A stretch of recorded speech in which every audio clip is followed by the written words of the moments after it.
plusieurs adresses de pharmacie à Vincennes.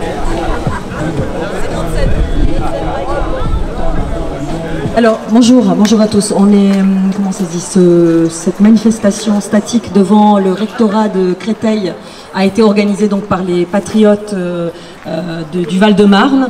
Donc Serge qui est à ma gauche ici, et c'est lui qui l'a organisé. Et nous, en tant qu'association sous le patronage des patriotes, nous sommes venus nous greffer.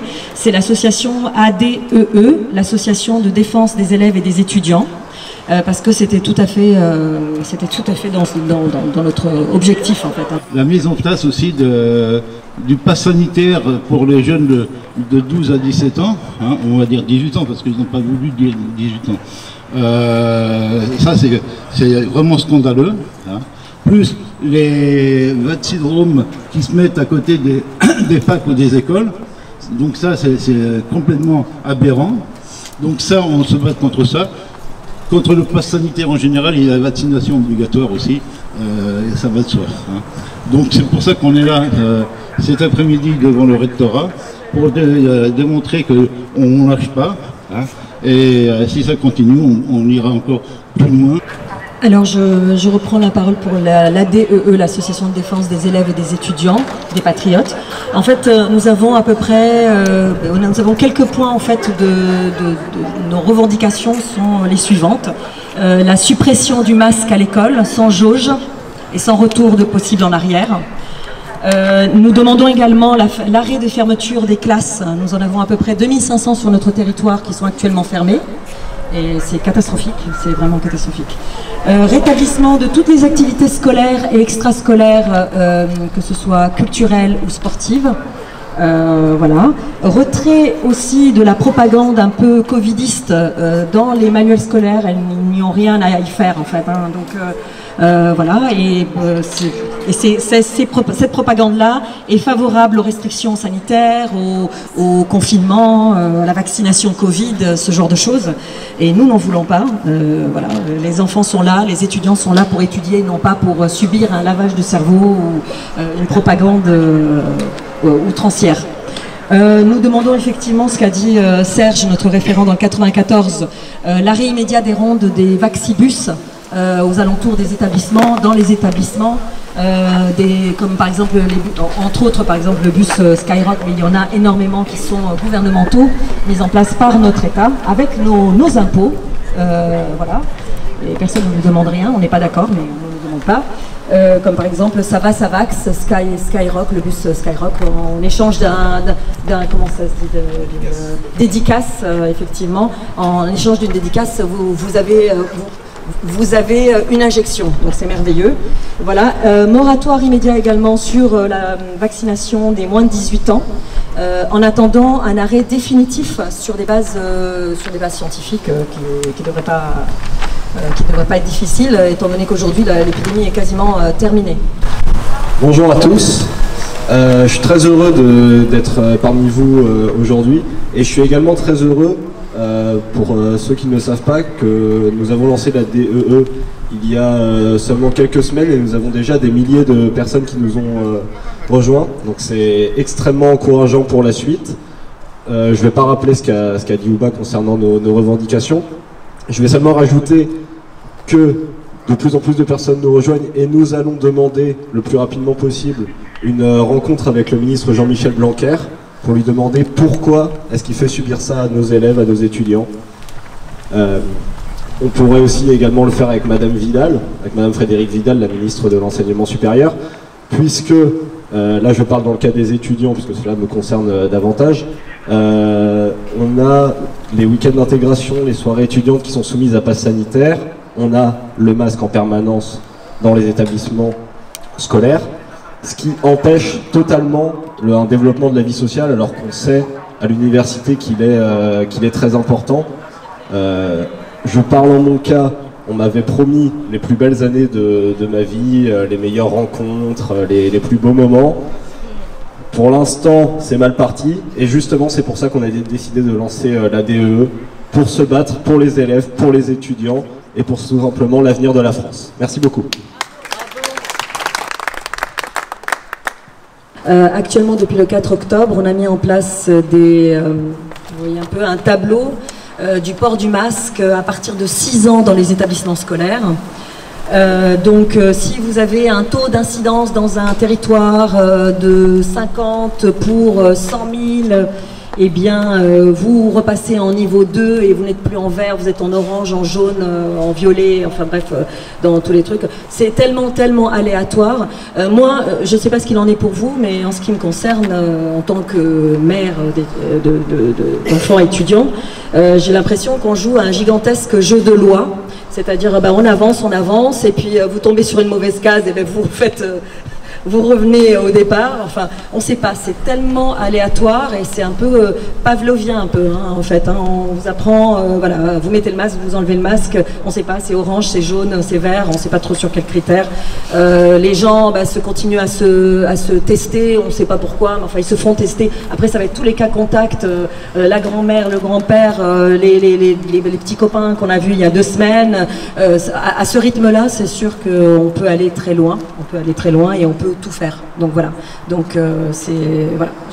En tout cas, je vous remercie d'être là, de soutenir la démarche, parce que ça prend sur votre temps et c'est important qu'on ne lâche rien, De la même manière qu'on ne lâche rien le samedi. Ce samedi, entre autres, on sera donc place de l'Alma à 14 h.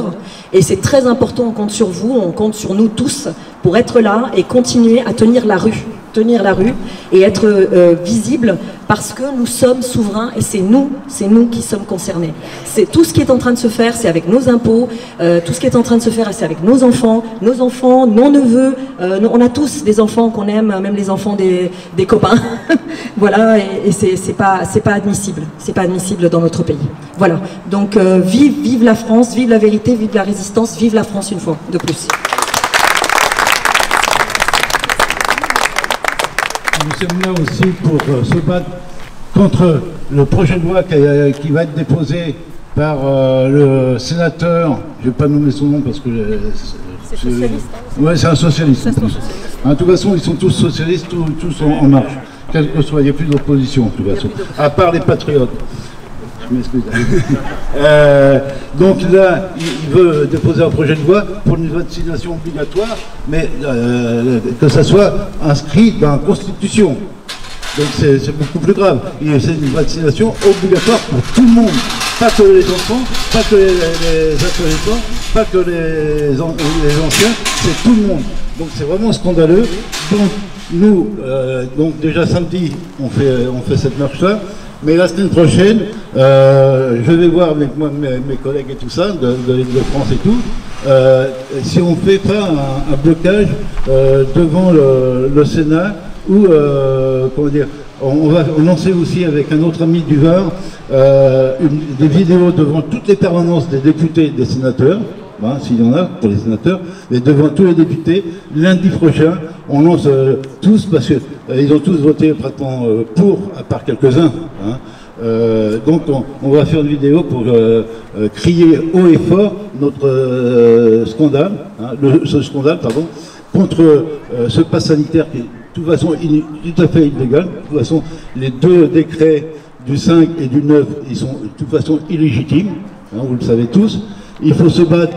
J'étais la semaine dernière à Paul Brousse et avant au Kremlin Bicêtre pour défendre nos soignants, le corps médical. Ça, c'était scandaleux. Comme quoi, c'est obligatoire pour eux, s'ils veulent travailler. Comme maintenant, je pense que le corps enseignant va peut-être dans ce lot-là. Un vaccin obligatoire ou alors un test PCR. Et on sait très bien que le test PCR, il faut le faire tous les 2-3 jours. Si on veut garder son travail. Et surtout une suspension de salaire, alors qui est tout à fait illégale. Alors donc, maintenant que ça vient par rapport à aujourd'hui à attaquer nos enfants, ça c'est inadmissible. Il faut qu'on fasse du bouche à oreille auprès de tous les parents et des peu d'enseignants, malheureusement, tous ne sont pas là, parce que et de crier haut et fort notre scandale et de se réunir de plus en plus. Donc, bonjour à tous, je suis très content d'être parmi vous et je vois qu'il y a quand même quelques Val-de-Marnais qui sont présents aujourd'hui. Bon, c'est assez improvisé, je ne vais pas parler 10 minutes. Donc moi de mon côté j'ai 23 ans, je suis membre d'une asso qui s'appelle la Cocarde étudiante dans les facs sur Paris et ailleurs. On se rend dans les manifestations contre la terreur sanitaire depuis le mois de décembre à peu près. On a aussi évidemment organisé de notre côté des actions sur ce sujet, mais voilà, on vient apporter des jeunes dans les manifestations des Patriotes, donc depuis le mois de décembre. Quand il y avait quoi, 200, 300 personnes devant le ministère tout au plus, quoi, voilà. Mais à titre personnel, je suis plutôt, comment dire ça, plutôt, enfin ça m'a fait du bien tout de même qu'une formation politique, alors certes minoritaire, mais qu'une formation politique tout de même, ose parler de ce sujet-là. Sachant que, comme vous l'avez souligné, toutes les autres formations ont préféré se sont tues pendant des mois, ont fait semblant un peu de s'agiter quand il était question à la toute fin de voter ou quoi, mais voilà. Et voilà, très content d'être parmi vous et merci à tous de vous être déplacés. Voilà. Moi en fait avant j'étais aide médico-psychologique, je travaillais dans le médico-social. Et donc le masque en permanence, comment dirais-je, maintenant l'injection expérimentale, donc non. Donc je considère que tout ça est une escroquerie. Depuis maintenant presque 2 ans, nous vivons une escroquerie. Alors, Florian Philippot l'a rappelé, je crois à plusieurs reprises, c'est que la clé enfin, de cette affaire, c'est quand même le traitement. Car il y a une guerre qui est menée non seulement contre le peuple français, mais contre les traitements. On ne va pas rappeler lesquels, hein, mais bon, tout le monde les connaît. Il y a des traitements précoces qui peuvent être donnés en préventif et puis en curatif. Et cela, on leur fait la guerre. Donc pour nous... Et ça disqualifierait le vaccin. Et bien sûr, et le tout, c'est évidemment par le gouvernement, c'est de nous enfermer dans le tout vaccinal. Donc, et je rappelle pour les gens beaucoup de Français qui ne se déplacent pas ou ne se sentent peut-être pas encore très concernés, que nous sommes en phase expérimentale. On a des injections ARN messager qui sont des thérapies géniques qui sont expérimentales. Donc on avance dans l'inconnu. Alors les adultes, donc depuis peu c'est la tentative de vacciner les enfants, enfin voilà. Donc je m'adresse aussi à nos forces de l'ordre, avec lesquelles je soutiens à 100%, mais que, avant tout d'être des policiers, ils sont aussi des citoyens, des concitoyens, ils sont comme nous. Donc les amis, vous êtes aussi avec nous. Vous avez des enfants, des familles, et je vous soutiens à 100%. Mais vous êtes aussi avec nous, vous avez le droit d'avoir un esprit critique. Moi je le dis, il y a peu de Français qui le disent. Donc moi en clair, depuis 1 an, je suis au chômage. Aujourd'hui, je ne peux pas réintégrer mon travail, parce que du travail dans le médico-social, je peux vous dire que du travail, il y en a tout de suite. Domicile, EHPAD, dans les foyers de personnes handicapées, dans les hôpitaux. Mais aujourd'hui, avec ça, moi, je suis condamné pour l'instant. Je ne peux pas travailler. Alors bon, voilà où j'en suis. Donc, moi, maintenant, ça fait 1 an que je suis avec Florian Philippot. On a commencé, on était une 50aine, place Pierre-Laroque, devant le ministère de la Santé. Bon, bah regardez, hein. Aujourd'hui, moi, je suis venu ici Lumino, vous voyez, je pensais avoir un peu plus de monde que ça. Bon, c'est le début aussi. C'est le début. Alors on va être positif, c'est le début. Mais bon, c'est. Moi, j'en appelle aux Français, quoi. Il faut que les Français se réveillent. Hein. Hanouna, c'est bien, mais il faut réveiller le cerveau un peu. Hein. Il faut réveiller le cerveau et puis il faut surtout penser à la jeunesse. Florian Philippot l'a rappelé. Il faut vraiment penser à notre jeunesse, à la génération. Moi aujourd'hui, je sais pas si c'est Guillaume ton prénom, c'est ça? Je pense par exemple à des garçons comme Guillaume et puis je sais plus quoi, excusez-moi, Timothée, voilà, qui sont des jeunes pleins de talent, qui ont des choses à montrer, et je me mets à leur place, je me dis quelle merde. Pour la jeunesse, c'est une vie de merde. On les empêche de s'amuser, c'est vraiment la merde. Alors il faut que, bon voilà, je parle avec mes mots, hein, pardonnez-moi, mais moi je le répète, nous vivons depuis maintenant presque 2 ans une escroquerie. Une escroquerie. La vie, ce n'est pas tout le temps d'être masqué, d'être pucé. En plus, je rappelle, ces injections sont des injections expérimentales qui permettent à des grands laboratoires pharmaceutiques de s'en foutre plein les poches. Et les Français ne sont pas des cobayes. Nous sommes des Français, nous sommes des gens, des braves gens. Donc voilà. La police avec nous. Moi je dis la police, braves policiers, je suis avec vous, mais la police avec nous. Vous avez des enfants et des familles. Nous pensons aussi à vous. Je suis avec vous, je tiens à le dire. La police avec nous. La police avec nous. La police avec nous. La police avec nous. La police avec nous. La police avec nous. La police avec nous. Je m'appelle François Jouve, je suis psychologue de l'éducation nationale, donc je suis directement concerné. Je serai peut-être suspendu dans quelques jours.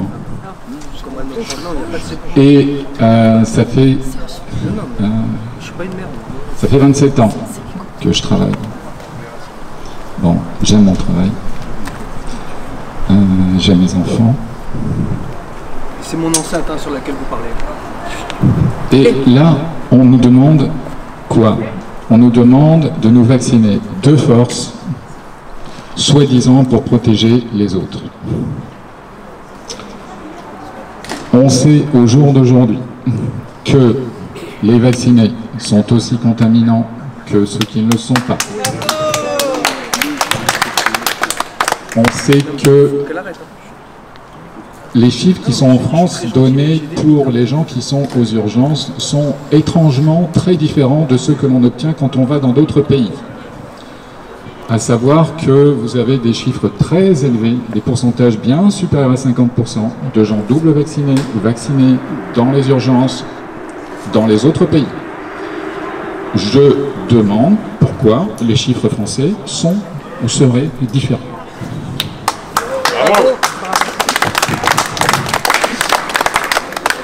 On nous a imposé une vaccination obligatoire sur un produit qui n'est pas un vaccin. Je suis né en Afrique. Je passais toute mon enfance en Afrique. J'ai été vacciné plein de fois, sans aucun problème. Il ne me serait jamais venu à l'idée de refuser un vaccin qui aurait été, tel qu'un vrai vaccin, c'est-à-dire quelque chose qui est fait à partir de cellules souches, reproduites, annihilées, voilà, dans des règles. Après, en général, une expérimentation d'au moins 10 ans. Là, on nous demande de servir de cobayes volontaires et obligés hein, pour un produit qui est qualifié dans les contrats même qui les concernent de substances de thérapie génique. Dans les contrats, ils ne parlent pas de vaccins. Ils savent très bien que ce n'est pas des vaccins. Ils parlent de thérapie génique expérimentale. Ils ont sauté la phase 2, ils sont passés directement à la phase 3, donc expérimentation sur l'homme. C'est-à-dire que nous sommes tous des cobayes. Des cobayes sommés d'accepter, d'expérimenter sur leur corps des produits dont on constate l'extrême dangerosité, l'extrême morbidité, l'extrême... Voilà.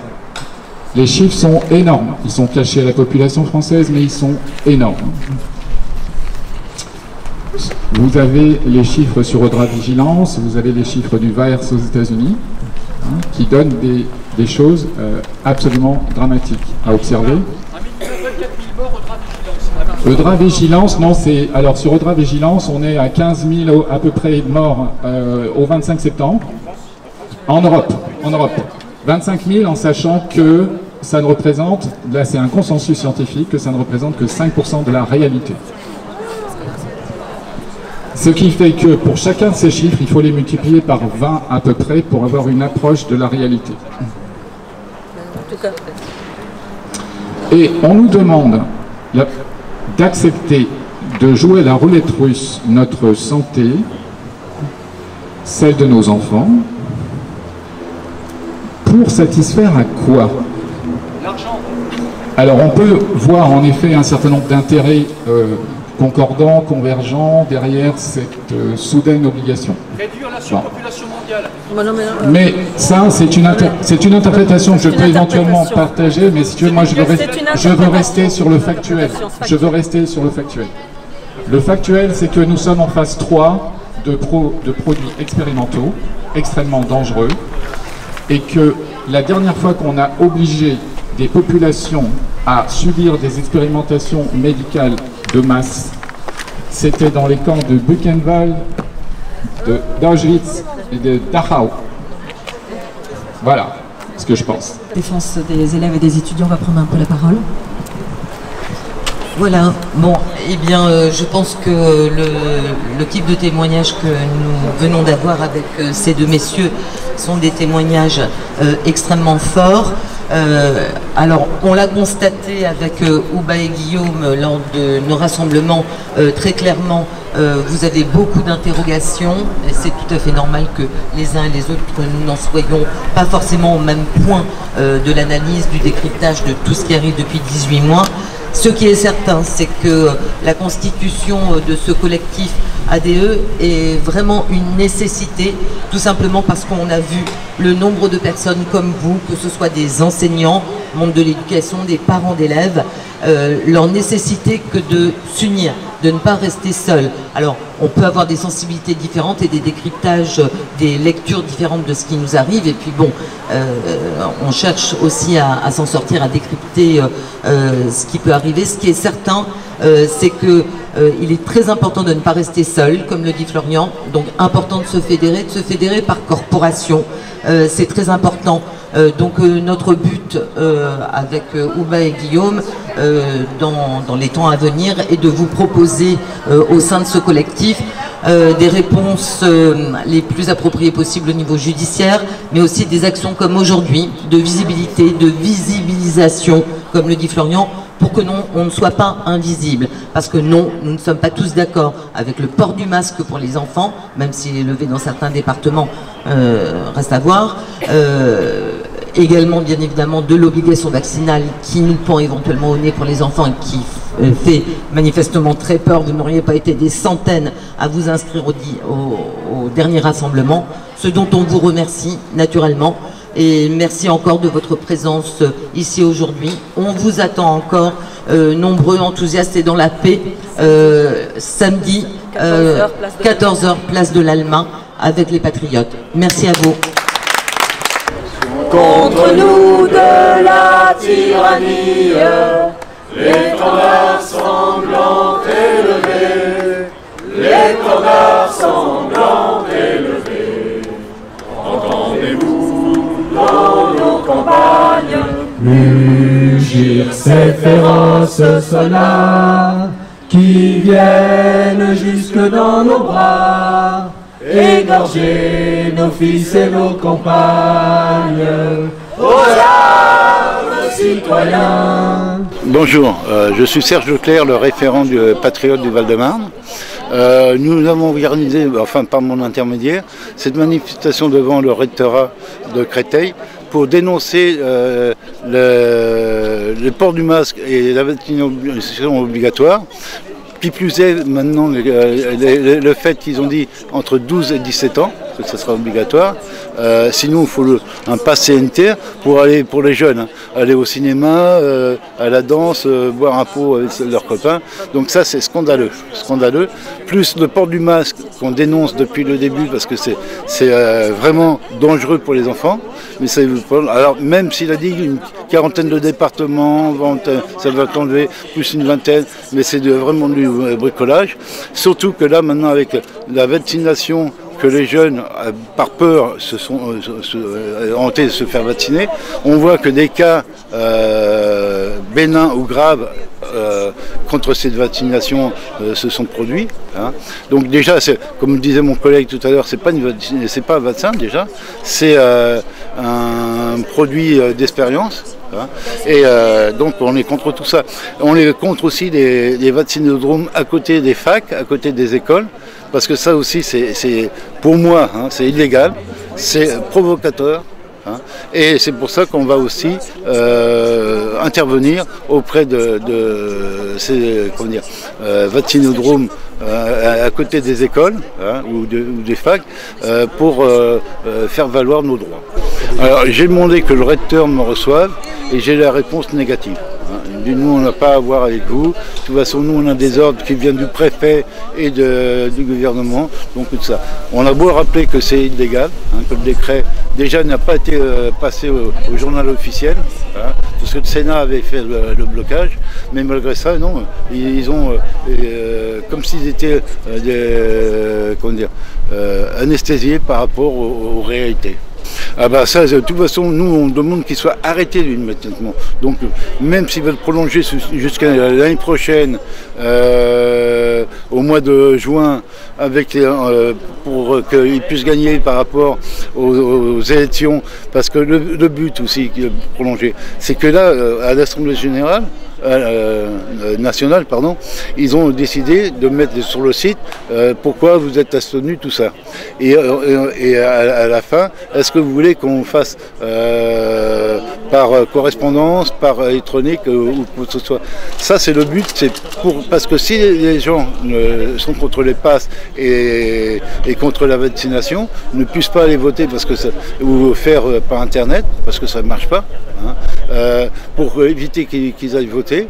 Et comme ça fera que dans les bureaux de vote, les gens qui sont contre le pass sanitaire ne pourront pas se déplacer. Donc c'est uniquement dans ce but-là qu'ils ont fait, mais aussi pour mettre la pression aux Français et à toute la population par rapport à ce pass sanitaire qui est tout à fait illégal. Déjà qu'il arrête d'appliquer cette réglementation stupide, pour moi, toujours, et qu'il enlève tout de suite ça, parce que de toute façon, avec notre collectif d'avocats, il a dû recevoir un rappel à la loi, et après, s'il ne veut pas écouter donc, ces rappels à la loi, qu'il soit poursuivi devant un tribunal.